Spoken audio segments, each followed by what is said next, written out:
All right. Hello. Good morning, everybody. This is Monday morning, 3rd of August. We are already more than half of 2020. This morning, again, this is the second time my printers did a live interview with our patron, Tun Dr Mahathir Mohamad. And we did one during MCO Tun. So now we are in the midst of recovering during this period of time. Again, thank you so much, Tun, for doing this with us. And today we have two of my good friend as a moderator as well, Dato Howard from Chester, Berhad, and we Tun, have thank you. Adrian, who is also a Asia leading property wealth strategist and business mentor. So Dato and Dato Sri, you want to say hello to Tun? Hi, Tun. Long time no see. How are you? Fine. You are Hope you? you're fine. Every day I see you. I see you in your Insta story, so I feel so energetic. You know, Thank you. healthy lifestyle. Yeah. Good morning, Tun. Morning. All this while you are my idol. I always speak about you in my classes. Seriously, Dato. Tun. Thank you for the opportunity. Thank you. Thank you. All right, Tun, to begin the morning interview, maybe let's pass this stage to you, Tun. Do you want to say a few words on a Monday morning to our viewers? I think we are targeting about 2,000 to 5,000 viewers this morning. We already have 300 so far. So, Tun, do you want to say anything to our guests on a Monday morning? Well, thank you very much.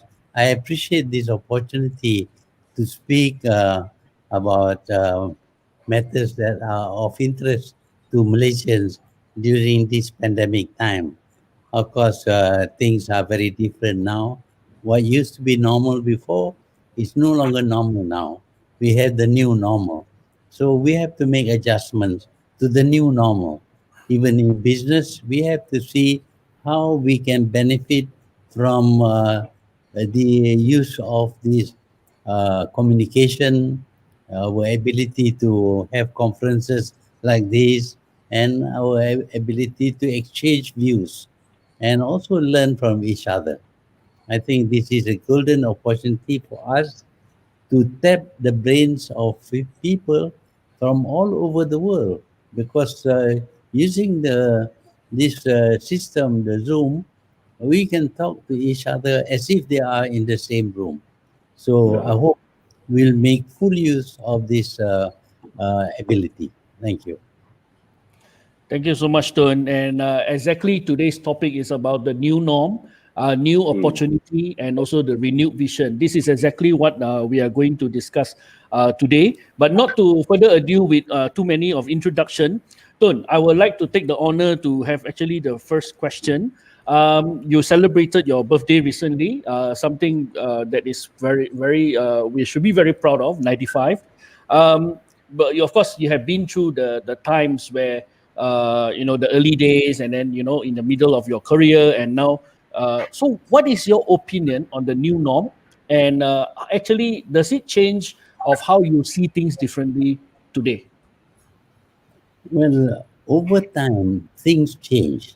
What we used to do 100 years ago, we don't do now because lots of things have changed. But this new change that is based on technology, very advanced technology, is very radical. It is going to enable us to do business on a bigger scale. For example, in the past, if you make a basket in the village, your market is only the village. Obviously, you cannot sell very many. When you communicate with the town, maybe the market grows. But now the whole world is our market. The question is, how do you do business with the whole world? And you can now promote your products through the internet and do business through the internet. You can sell, you can buy, you can learn how to use things, you can have instructions. So the ability to get information and knowledge is fantastic today, and we must learn how to make use of it. Wow. Tun, my question to you, I have one.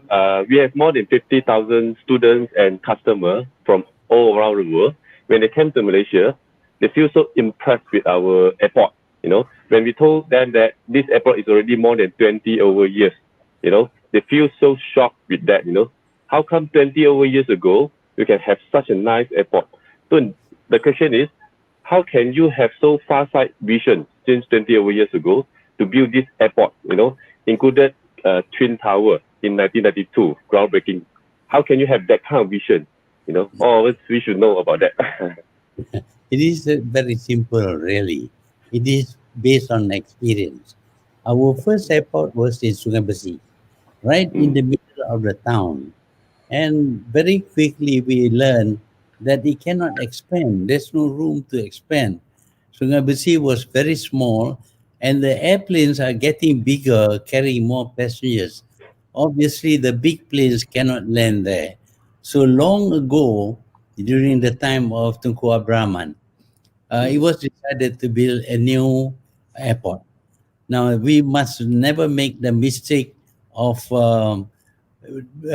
finding a place where expansion is not possible.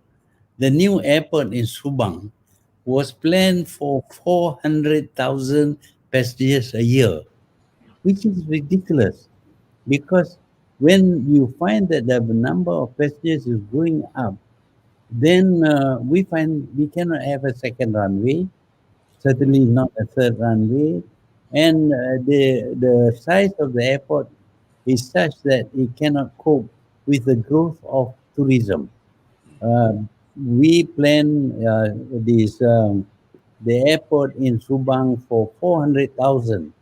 Actually, at the time when we decided to go to the new Spang, the Subang airport was handling 14 million passengers. Your plan for 400,000, now you have 14 million. So when you see the progress of air travel, you must always remember that a new airport, if you want to build, must be able to expand, must be big, must be able to expand because the likelihood is that tourism will grow at a much faster rate and there will be a huge number of people wanting to fly in and out of Kuala Lumpur. So what we did at that time was we acquired an estate that is 25,000 acres. Wow. It's very big. It's much bigger than Putrajaya. Putrajaya is 10,000 acres, but the new airport is 25,000. And sure enough, we see growth. At the time we moved there, we were handling about 22 million passengers. Today, it is handling almost 50 million passengers. That is the rate of growth over the last 20 years only. And we feel that we didn't forecast the pandemic, of course. We thought that the growth would be such that we can have first we build 2 runways and then we build a third runway. We can build as many as 5 runways, and that airport can handle 125 million passengers. Because of our experience with Subang, which could not expand, so the new airport must be able to expand and cater for a huge number of passengers, 125 million passengers. Actually, when we reached 25 million, we were supposed to build a new satellite. Now we have only one satellite. We are supposed to have a new satellite. But before that, we found there is a new demand for low cost. And low cost airline grows at a terrific pace.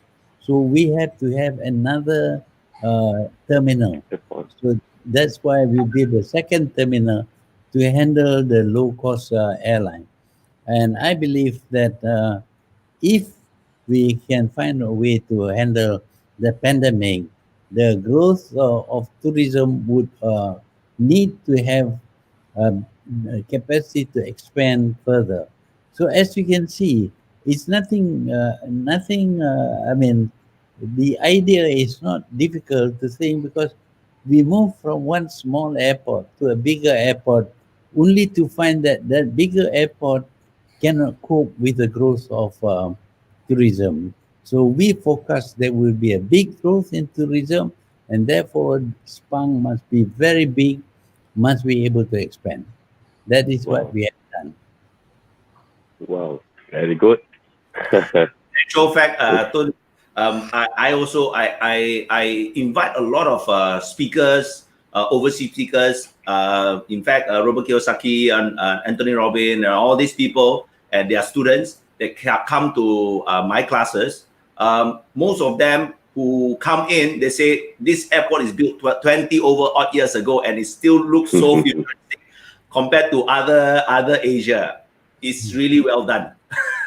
Talking about this, Tun, as well. I asked on behalf of my students as well. In 2003, Tun, you take a rest in the mainstream politics, and now after 2018, you come back again. And it's always I prompt myself as well. Always, if sometimes I am tired, Tun, you never say give up. So always I tell myself I should never give up also because Tun's persistent in fighting. Even I have a chance to converse with YB Anthony Look, and he say Tun M is a very high ethical person and also a very disciplined person. On this, I have this question, Tun. With the current pandemic, many businessmen, businesswomen are holding on to their business financially only. They are also tired. If what advice would you give a friend, your friend, Tun, if that person is saying he's tired of fighting on the business? What advice would you give that, Tun? To continue fighting. You see, when we have this pandemic, the worst effect is it curtails movement. You cannot move around the way you used to move around. Before you can travel to London, Tokyo, anywhere, wherever you want to go, you can go. The first effect of the pandemic is to stop people from moving. So people now are back, they are confined to their own country, yet they have to do business. How do they do business? I think it is possible to do even better business than before because your communication line is still working very well and your transportation for goods are still okay. So you see the growth of Amazon, for example. Amazon has grown faster during the pandemic than before, simply because people cannot go to the shops to buy things. They cannot. So they look at the catalog, they identify what they want to buy, they place the order, and the thing is delivered to their house. That's the new way of doing business.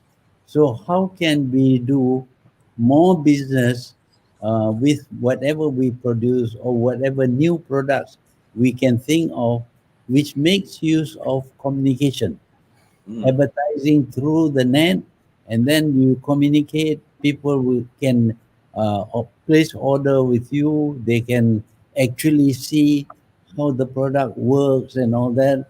And instruction on the working will be given on the net.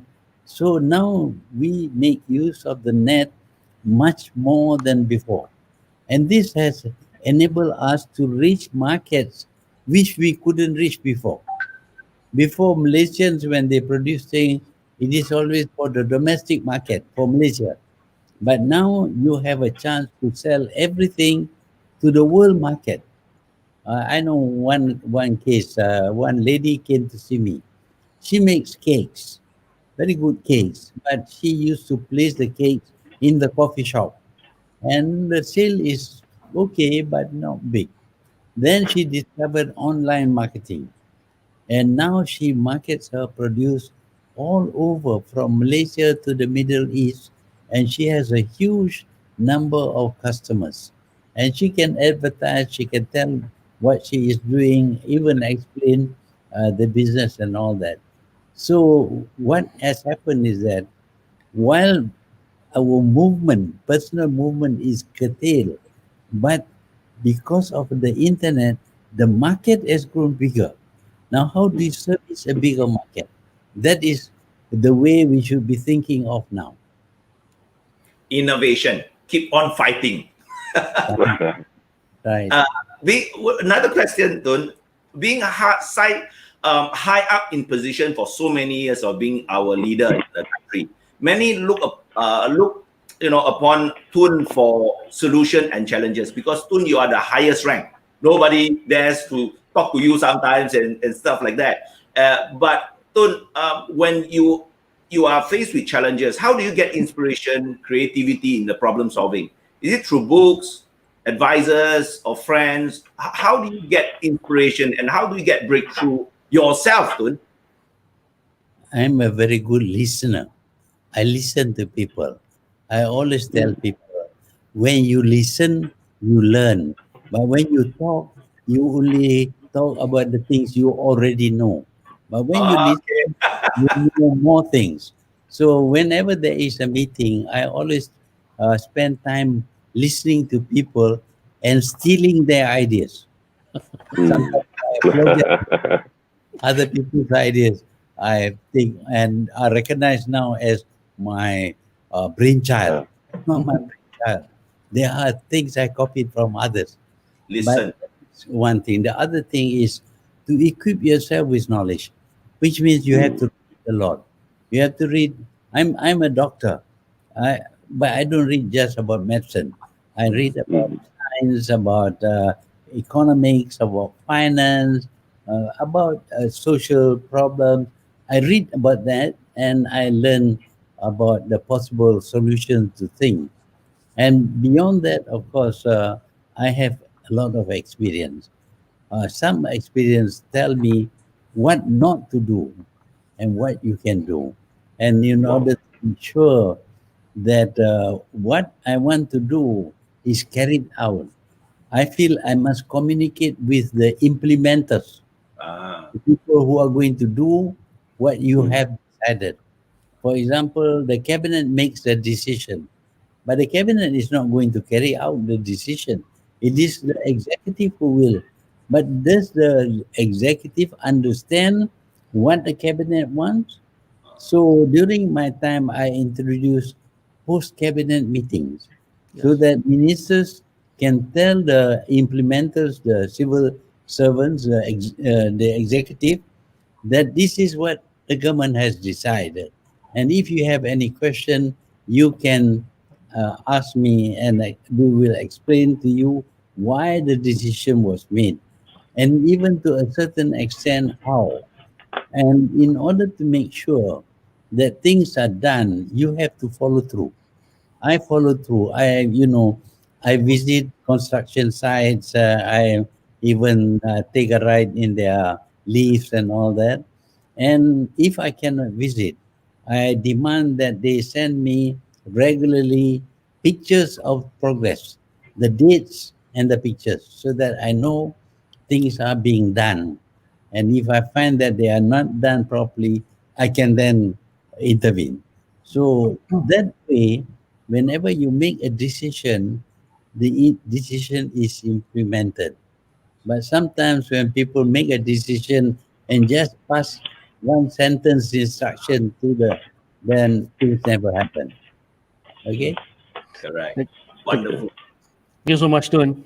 Tun, we're going to move a little bit out from business discussion at the moment. My next question will be a little bit a new norm as well. Tun, I think party hopping is not something new in any country or government, but it seems it is very new this time because we actually witnessed the collapse of the federal government and some state government and etc. So this is not a very healthy new norm. But what can the normal citizens like us uh, do to stop this new norm? Well, I think there will always be party hopping. I myself was involved in party hopping. As you know, I find the leadership of UMNO was bad. I resigned. I move out, and later on, I form another party. That is because you don't agree with what is being done. On the other hand, party hopping is also used by some people to undermine the government, to change the government. This is what happened when the Bersatu decided to leave Pakatan Harapan, which means Pakatan Harapan collapses. Yeah. And then Bersatu formed another coalition with UMNO PAS. And that kind of party hopping is bad because you abuse the right to change your party to form the government. Because when you do that in a big way, you actually deny the people the right to choose the government. The people had chosen you to form the government because they believe in what you say. But now you are going to do the opposite. You are leaving the pledge you made to the people, and you jump to the other side, and that is not right at all. It's very bad to deny the people their right to choose their government by making use of your position to undermine the government that was elected and to form a new government. So, on the one hand, you would say that there are instances when party hopping is necessary. You see this happen in every country, but at other times there were party hopping which were engineered in order to deny the people the government that they had chosen. This is what happened in Malaysia, which is one reason why I refuse to hop. Yeah. On the other hand, I would like to stay with Pakatan Harapan, but Pakatan Harapan also changed. It has different ideas about who should lead and all that, and therefore I have to stay out of Pakatan Harapan. I'm now an independent. I strictly speaking, I should belong to Bersatu, but the faction that does not join PAS and UMNO. I'm an independent Bersatu, but now they are disputing whether I am a member of Bersatu or not. We have gone to the courts for that.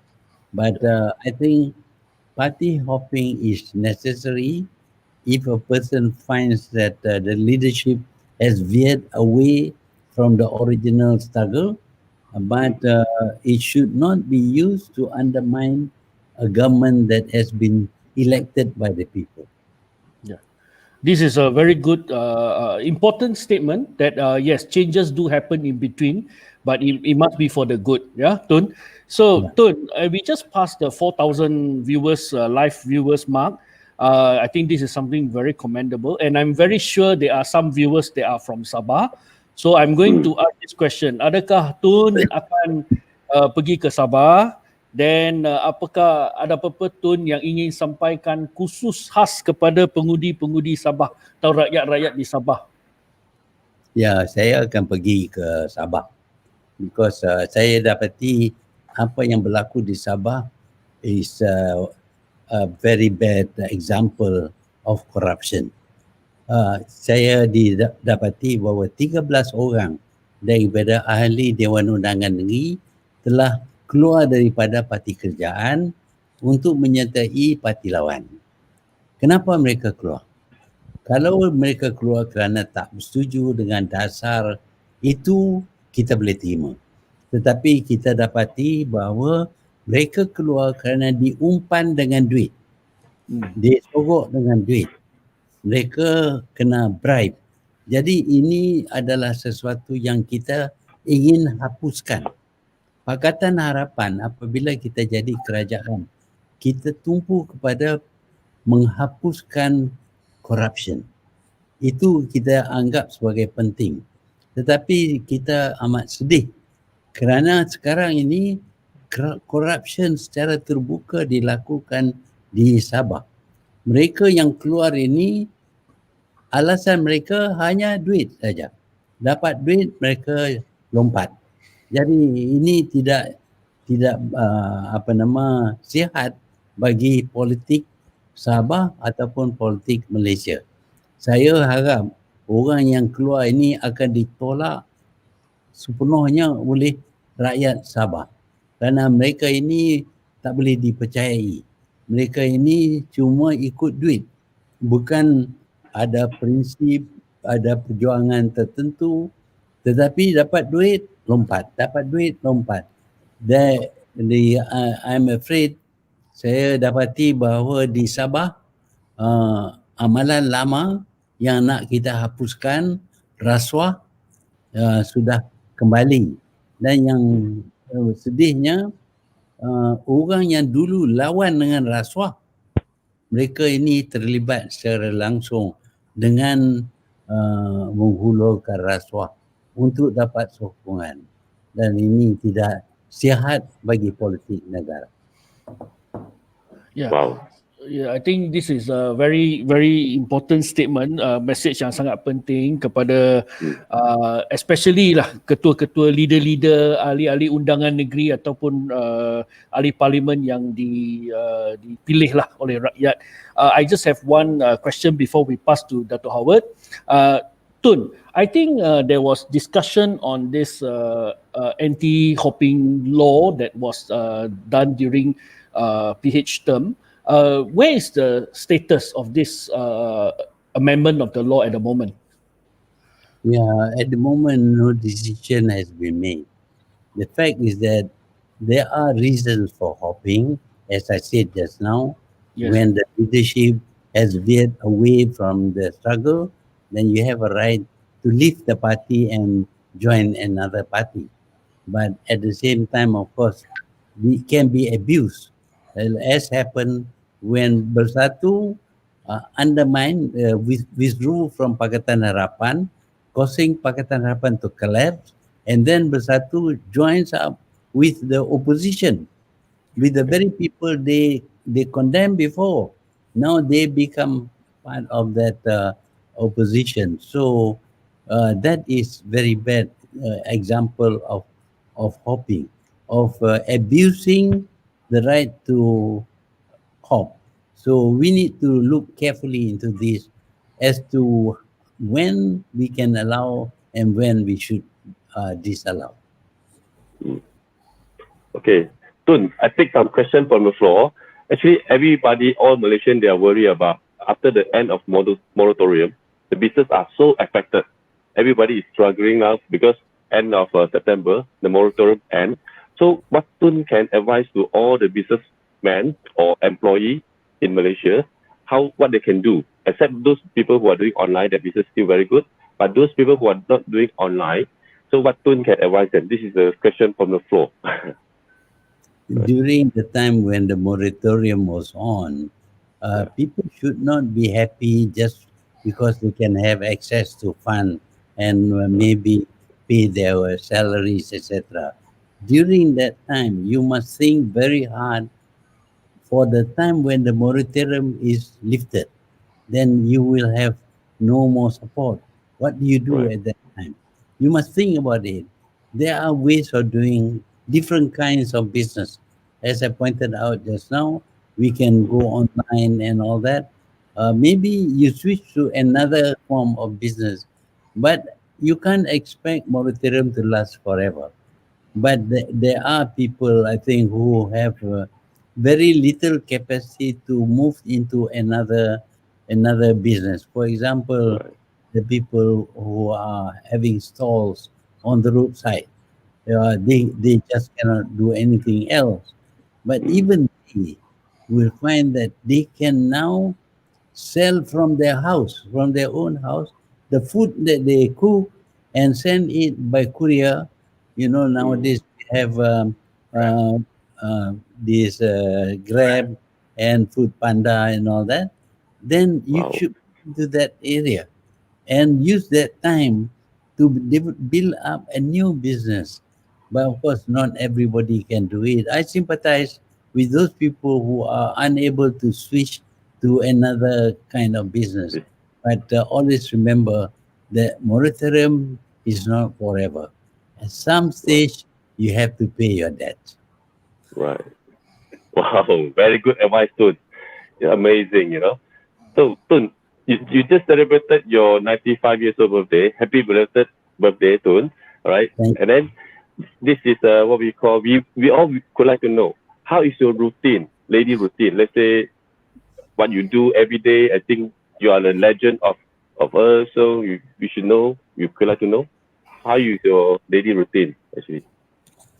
The most important thing is to remain active. A lot of Active.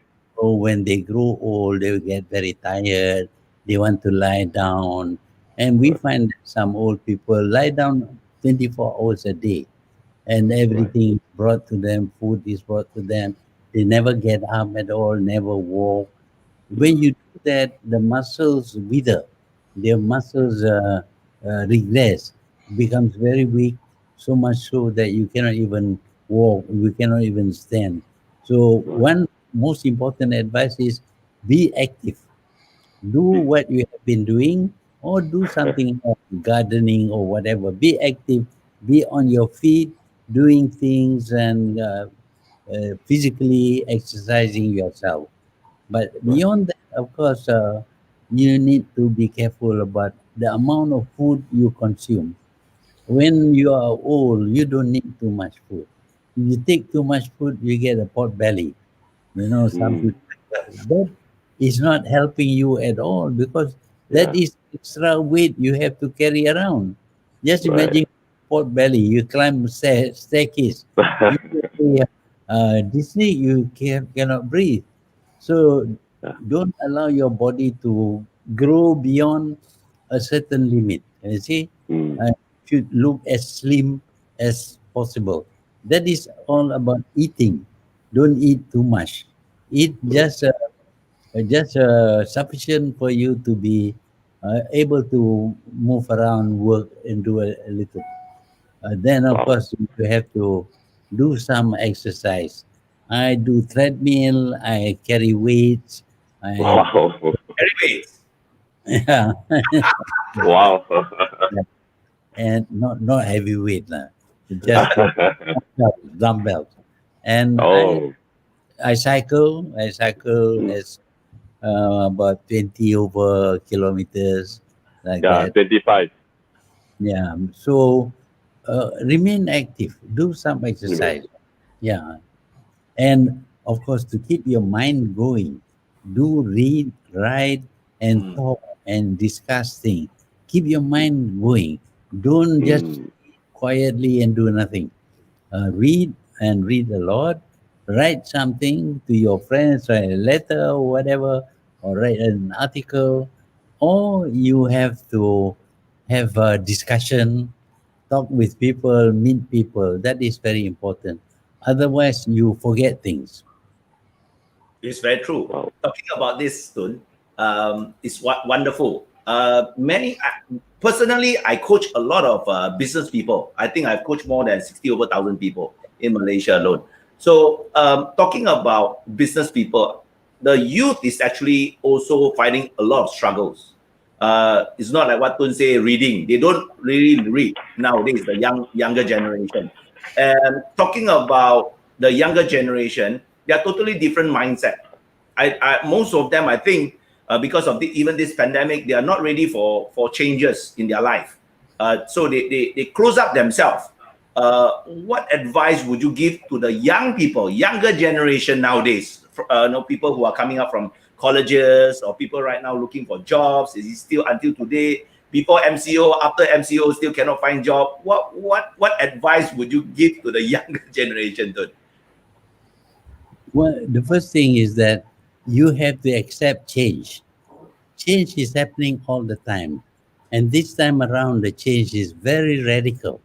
You must understand what the change is all about. Basically, it is about communication and ability to, yeah, to reason out things. For this, there are books and books written, but I find reading books on these technical books not very interesting for me. But I do read a lot, and I think you read novels, storybooks, very quickly you will find that it's so interesting that you can't put down the book. You find it so interesting, and find good authors and buy the books. Very soon you find that reading is entertaining. You always want to be entertained, and reading is one of the entertainments that you can have. And once you are addicted to reading, then there is no problem about reading. But of course, there are books that you read because you want to learn from the book. For Correct. example, books on AI and other things like that. Right. We have to learn about all these things, how things are being done today. It takes a lot of time for us to accept the new technologies. You see, I found difficulty accepting even the telephone. I couldn't imagine that so much information is inside the telephone, so much news, so much instruction. But now I accept it. So I use the telephone to learn about things, to check on things, to carry out what is happening around us and all that. So now you have the phone with you anytime at all. You can just look at it, see what you want to know about anything. So the opportunity to read, not from books, but from the phone, is always there. Even news, you want to see what the Star says or what New York Times says. You just press a few buttons and you get access to all the news in the world, far more Right. than you can read in a newspaper. Newspaper. But nowadays, a lot of the Facebook lah, Instagram lah. Yeah, yeah, you Yeah. Yeah, some people are addicted to just communicating. What I can't understand is some people want to show their private lives. I mean, keep to themselves, but they do things, funny things, and all that, and the whole world sees them. It's not very nice. Right. Yeah. Tun, the next question will be on youth digital parliament. So I think recently a youth group actually organized digital parliament, and I think you met some of this Ali Parliament Digital as well. And I think it's a very successful, very commendable effort. But unfortunately, there's a limitation. It stops somewhere. So Tun, many youths are also very frustrated about what's going on at the moment, and now with all this hashtag masa kita, how can youth make real differences during this period of time and not just once every 5 years during general election? Well, I think this using Zoom, you can talk to the whole world. You can have a club where you identify certain issues. For example, maybe people want to talk about LGBT. The opinion of different parts of the world differs from your own opinion. So you can have regular discussions on the net now and learn quite a lot through the discussion.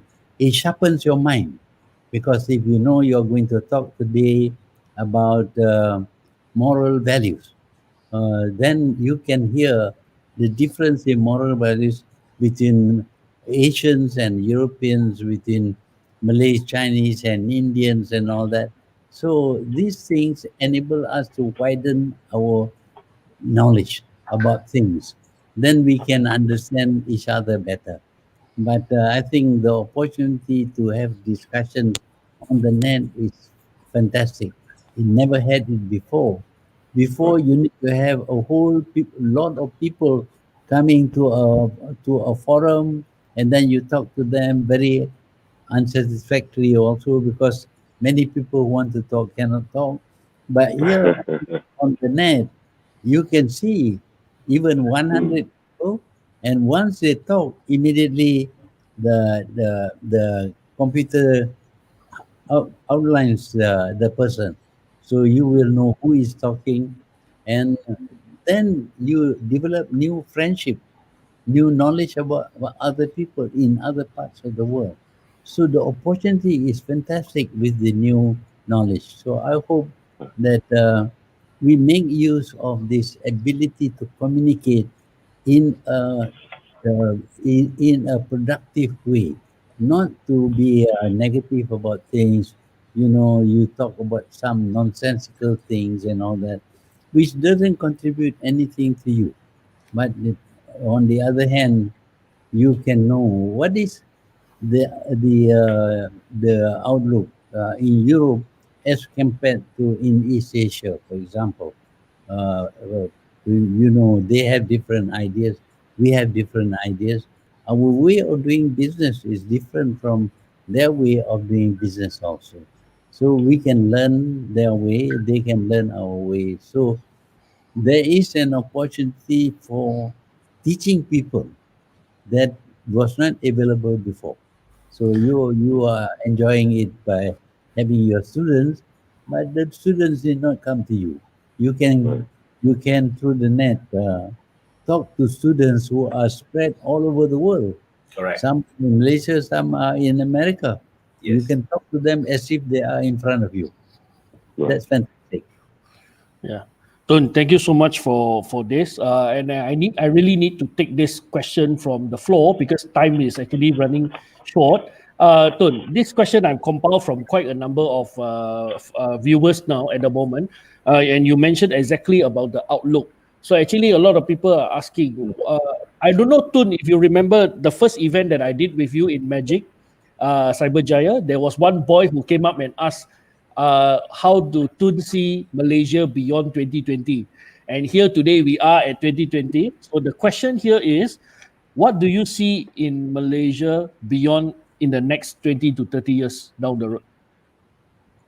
Yeah, well, I'm sorry to say this. We have been independent for 63 years. During that period of independence, we practice democracy. We want people to be free to talk, to discuss, and all that. But at the same time, the country is becoming more prosperous. People have more money. And now that has influenced our thinking. We are too much concentrated on making money, sometimes in the wrong way. That is why we find that politicians now tend to use money in order to gain support, and that is very bad. As you know, one prime minister talked about cash is king.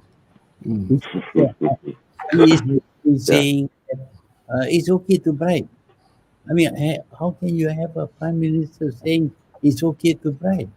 You see, but on the other hand, you see certain other leaders. One of the leaders I admire most is Nelson Mandela. It's because he is very forgiving. He was jailed for 26 years by the whites, but he wants to have a good relation with them.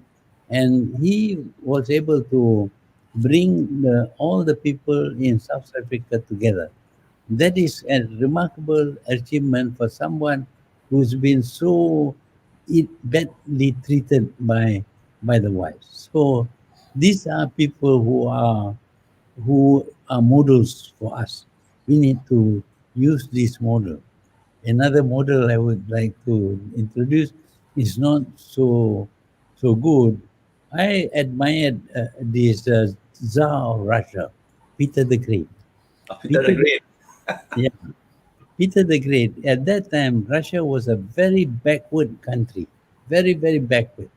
He was referred to almost as an Eastern country, but he wanted Russia to be uh, at the same level as the Western European countries, and he worked very hard on that, and eventually he succeeded. Russia became a world power because of the changes that he wrought among the people, changed their value system, changed the way they work, changed the way they think. And this can be done even for Malaysia. If we have this effort to have a Malaysian culture and the Malaysian moral values, we may be Chinese or Indians or Malays, but the moral values must be the same. Then I think we'll be able to get rid of this racism and the like. Mm. Dr. Sri, Adrian, you have, I mean, time is limited. We're going to have one more Yeah. question. Yeah, one more question from Dr. Sri Adrian and one more question from Dr. Howard. Then I think we need to Okay. call it the session. Yeah? I think Alright. on behalf of this, I teach a lot of property entrepreneurship. A lot of my students actually learn property entrepreneurship in Malaysia, especially because Malaysia, compared to other countries, in terms of per square feet price, we are still the cheapest in Asia. So, in your view, Tun, what is and how would be the property market in the next 5 to 10 years, Tun, you think? Yeah, I think there's great potential in that area because still housing is very cheap in Malaysia. Just compare with Singapore.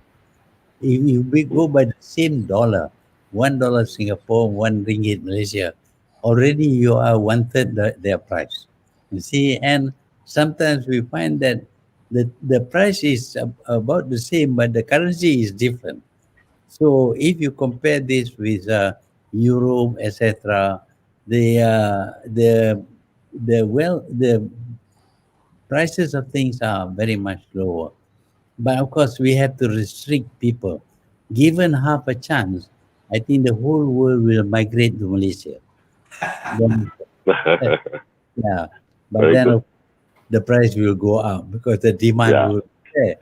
But a lot of people would want to live in Malaysia. We allow for them to have a second home here. And part of the property market depends upon these people, the foreigners who buy. For them, it is very cheap. Imagine somebody in Hong Kong wanting to buy the same square footage of property. He's buying only one fourth the price, one fourth, one fifth the price. The same with Singapore.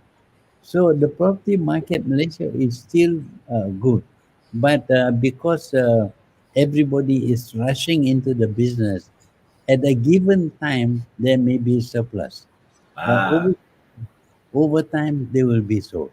But I think people in the property business, uh, construction of housing and all that, must always look at the trend That's and right. have good data to work their plans on. You must know exactly what the market is like, what are needed by the market, where, and all these things. And you need to also uh, increase the local content. So that this is Wow. very important because nowadays building material is very sophisticated. We want to bring in new material, but better still if we can manufacture for the domestic market and also for export. Wow. Very great advice, Tun, giving us a lot of value. So, yeah. my last question to you: during your prime minister time and even today, you work so hard. I follow your Instagram. In the morning, you at Putrajaya. In the afternoon, you at Parliament. At night, you at the event dinner. And after that, tomorrow you go to Langkawi. After that, the next day you go to Indonesia. So, how can you manage your tight schedule, first of all, and how can you manage your energy, Tun? Because as a young person like us, if one day we have 3 appointments or 4 meetings, we feel very tired already. But how can you do that, Tun, at this age?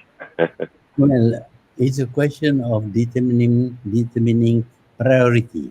If you think something is important, you will be able to make time for it. Of course, Right. we can eliminate the unimportant things. Right. So I seem to be doing a lot because it's because I make full use of my time. But the other thing is, of course, people make a demand on me. They come to see me. They need to spend time talking with me, and usually they overstay their welcome.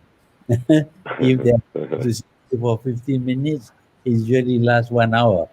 So yeah, I have to manage yeah. time very carefully. Yeah. But Yeah. I think in life there are things that are very important which you must do, and there are things which you can forget until you are free to All right. do those things. So a little bit of planning is necessary. When I come to office every day, I have a whole program for the whole day until night. Wow. Uh, there may be a Until dinner. So I try my best. But you see, when I retired in 2003, I thought I would be retired. I don't have Mm. to bother about politics anymore. But 1 week after retirement, people came to see me, asking me, "Oh, you must do something about this. You must do something." So before I knew it, I was dragged back into politics. Until now, people come and ask me to do something. Right. Where I can, I will, because I feel that doing something keeps me active. And Mm. as I told you just now, being active is very important. Right. All right, Thank you, Dr. Tun. Howard, Right. before I ask the final question, before I close this interview, I think you have something you want to share with Tun. Yeah, Tun. Actually, we form a platform called Black Card. I make one black card for you. Tun Dr Mahathir. It's called Black Card. It's a metal card with your birthday, your year of born. So I would like to take this opportunity to invite you to be our patron and advisor. Because this Black Card platform, we are giving values to our members. We grow together. It's what we call. Then we can invest good property together. Everything. So I would like to. One day I would like to pay you a visit, Tun.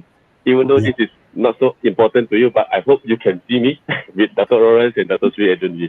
Right? Thank you very much, Tun. And also this picture that you signed for me during the My Princess dinner. I'm so happy because that day, that night, so many people surrounding you, and you stopped by and signed for me. I feel so happy that I cannot sleep for the next 1 week. Actually, I got your autograph.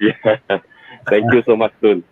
No, Okay, thank you. Alright, Tun, soalan terakhir Tun. So, apakah nasihat Tun kepada semua rakyat Malaysia? This is the last question to all the rakyat Malaysia, terutama perjuangan belum selesai with COVID-19. So, maybe to close this interview, apa nasihat Tun kepada semua rakyat Malaysia? well, saya dapati negara kita ini amat kaya, mempunyai banyak opportunity untuk kita majukan diri kita. Tetapi kita kadang-kadang terganggu kerana politik. Politik parti ini menyebabkan kita jadi unstable. Masing-masing cari untuk parti dia. Jadi terlangsung banyak parti menyebabkan kita hilang haluan. Kita tak tahu nak ke mana. Sebab itu rakyat Malaysia perlu cekap membuat penilaian terhadap negara. Apa dia contribution terhadap negara. Jadi kalau ada pemilihan like PRU for example, kita pilih yang terbaik mungkin. Jangan sekali-kali dipengaruhi oleh duit, sogokan dan sebagainya. Dan kadang-kadang kita racist lah. Kita cuma sokong kaum kita saja, tak sokong kaum lain.